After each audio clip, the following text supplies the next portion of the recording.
அஸ்ஸலாமு அலைக்கும் வரஹ்மத்துல்லாஹி வபரகாத்துஹு. இதை கொண்டு நீங்கள் இறைவனின் அருளை பெற முடியும். இதை நாம் இன்றைக்கு பின்பற்றுகின்றோமா?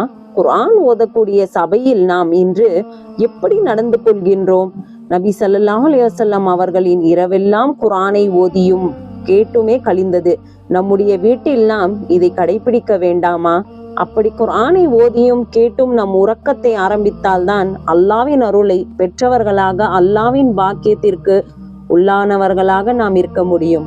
அல்லாஹ் உங்களுக்கு அருள் புரியவும் உங்கள் பாவத்திற்கு மன்னிப்பை வழங்கவும் நீங்கள் விரும்பினால் குர்ஆன் உங்களுக்கிடையே ஓதப்பட்டால் அதை செவித்தாழ்த்தி கேளுங்கள்.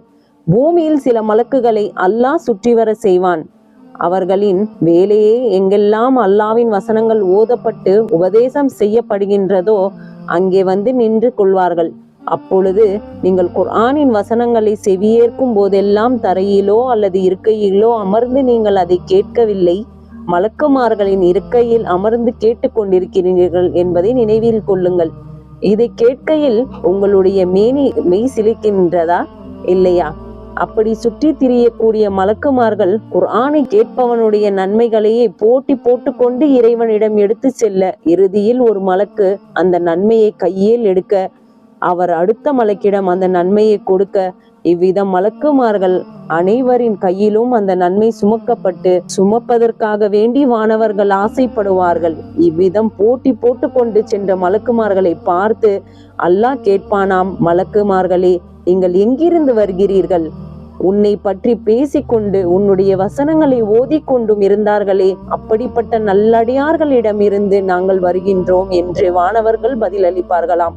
அவர்கள் உங்களிடம் வேண்டியது என்ன என்று இறைவன் கேட்பானாம். அதற்கு அவர்கள் சொர்க்கத்தை வேண்டினார்கள் என்று மலக்குமார்கள் கூறுவார்களாம்.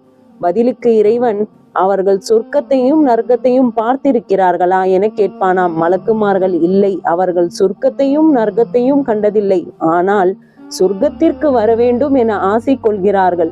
நரகத்தை விட்டு பாதுகாவல் தேடுகிறார்கள். நீர் அதை அவர்களுக்கு காட்டிவிட்டால் மேலும் மேலும் சொர்க்கத்தை விரும்புவார்கள், நரகத்தை விட்டு பயந்து கொள்வார்கள் என்று கூறுவார்கள்.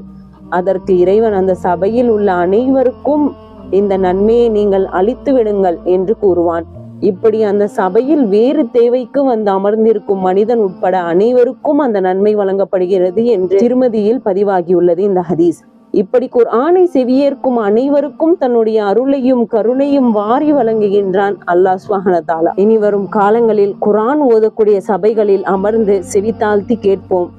இன்ஷா அல்லாஹ் இதே போன்ற பதிவுகளை கேட்க பீஸ் இன் இஸ்லாம் டிவி சேனலை சப்ஸ்கிரைப் செய்து